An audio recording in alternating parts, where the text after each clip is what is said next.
I'm going to let you in on a little secret. This is my sewing room for the winter months.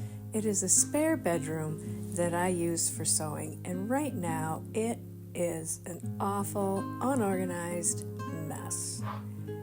Now, the only reason I'm showing this to you is because it's time for me to clean things up. And the reason I know that is not only does it look horrible, but I'm starting to lose things.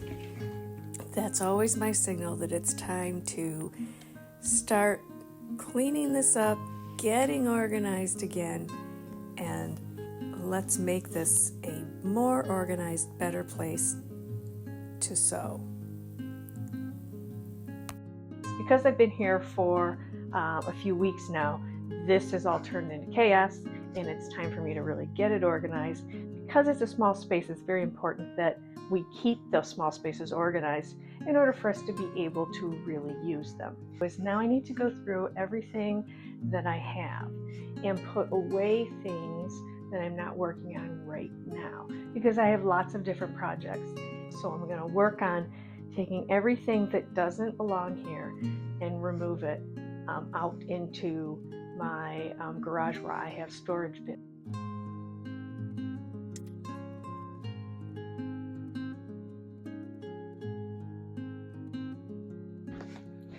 Okay, so the good news is I had to go out in the garage and I had to go through some of my bins that I have out there, because that's where I keep the fabrics that I am going to be using, and I wanted to purge some because I'm going to run out of room out there too. So these are all fabrics and things I was going to use for projects that I'm probably not going to use now. They're not the right kind of fabric, they're not the right colors, so I am going to donate them to other people who will use them, who I know. So that's a big win right there. The reason why my sewing space is small, and I do mean it is small, it's because we are in a 1,100 square foot house, and we're only going to be here for 4 months. So I really have to keep pared down what I keep in here. Now, if this is your normal way of sewing in the space that you have, yes, you can do it. It's done differently than if you have a really big room that you can fill. But frankly, it's nice to have a small space because it makes you do these things periodically and you'll stay much more organized. Okay, so this room has that zone, and then the zone here where my desk is. And I'm going to be, I don't like cleaning the whole room all at once. That's the whole problem. So I recommend that you do follow the rule that I clean for 30 minutes, organize for 30 minutes, and then I will be doing more tomorrow. And it'll probably be coming up right here, but believe it or not, I've already done 30 minutes of moving things back and forth. What really set this off was because I have one ruler that I use down here, and I lost it. And this is a small space. It should be right in front of me. I haven't found it yet. So enough for today. Here is I have projects that I will be working on soon. You see I have plenty. These are the projects that I've already started and I'm working on now. And then this is my scrap box, and so those are things I need to have out every day. I have my printer for my office, and then this is now my new workspace. This is the second bed that's in here, and this will be what I'm using on an everyday basis for the project I'm working on. I do have here, which is what consists of my filing cabinet for now for work. And then here is my sewing space. So you can see all I have, and it works just fine, is a 6-foot table that fit just right at the end of this bed. And then I have a good chair that's comfortable. And then my sewing machine is there, and my computer is here. So anytime I'm ready to sew, I will pull the machine over and get started. And then if I'm ready to work, I will pull my computer out and I will get started working on my computer. Now, here's something that I added that I absolutely love, and I got this from Amazon. Let me show you. It's on wheels, so it's going to be really easy when I need to put things away. It has a lock, although I don't really need it, but it's 3 drawers, and this is made of metal, so I can put my sewing things, and I can put some of my office things and more sewing things. And then down here is my ironing things. So these are the things I need every single day right next to me. This edition has been fantastic. Get it. So I can move it around. There we go. It tucks right under there. I can push it back farther if I want. And then when it's time to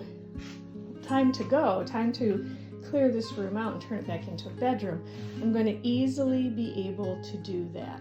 And then this bin here is just some things like interfacing and zippers and a few crafting odds and end things that I do need from time to time. So, kept it nice and minimal so that this is how I solve the problem of one tiny room that needs to be an office, a spare bedroom, and a sewing room. Okay.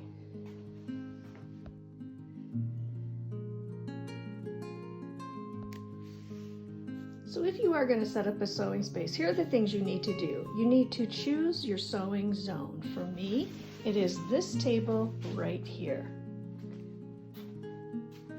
You need to make sure you have an outlet nearby, and I have an outlet and I also have extension cords. You need to make sure you have good lighting. Here I'm right near a window and I have really good overhead lighting in this room. Now when I'm not using this as a spare bedroom, I am able to leave it up for a few weeks at a time as my sewing space. For your sewing surface, you need to make sure that you have a sewing surface that your sewing machine will fit comfortably. I use this small featherweight in my small space because it is a real space saver. I need to make sure that the height of the table is comfortable and that I have a good chair to sit in. I need to make sure that this table is not wobbly. You want to make sure you have a nice flat surface. The chair that I use is a dining room chair that supports my back so that I can sit back while I'm sewing and I'm not always hunched forward. When my sewing machine is in front of me, I have plenty of space. I simply move these out of my way and I have plenty of space next to me and actually onto the bed if I want to work on something larger. I have located very close to me, I have a shelf right here that I have different tools, and I have scissors, and I have pens and pencils. This is the brush that I get the lint out of my sewing machine, bobbin casing, and then I also have a tray here that I can have other odds and ends things that I am using right now. We've got snips, we've got rotary cutter, I've got some clips, some bobbins here, very close, so that I can just grab them whenever I need them. Over here in my roll-away cabinet, which is one of my favorite new acquisitions. And so here you can see I have a lot of the things I need right next to me for sewing. These are clips, I've got pins, I have my pencil sharpener, I've got my ripper, some more thread, marking pencils. This is another nice spacious for larger things. I have extra scissors, some of my office things as well, my rotary sharpener. And I try not to pack these too full because then they're not usable. But in here I have everything I need for ironing. I have my wool mats, and this is another pressing cloth that I have made to use, my small iron, and then some extra cardboard for writing notes. I keep it sparse so that it's very easy to grab from one spot and I don't have to keep getting up and down quite a bit. I of course have my cutting mat, and because I'm able to get a 6-foot table in here, it's really nice to be able to move the sewing machine away, and now I can cut fabric on the mat. I actually like a floor that is bare. This is a fantastic floor for sewing because I can very easily clean it up, sweep it up, get the threads and the small scraps like you see right there. And it's a fast cleanup, and that's important to me. I don't want to be cleaning, I want to be sewing. This room is meant to be a very practical room. It's not meant to be super decorated. As you see, it is not. It's very spare, but it works really well so that I can sew and not spend my time cleaning or fussing. And that is how my small space works. Thanks for joining me on this video, and here's another one I think you'll like too.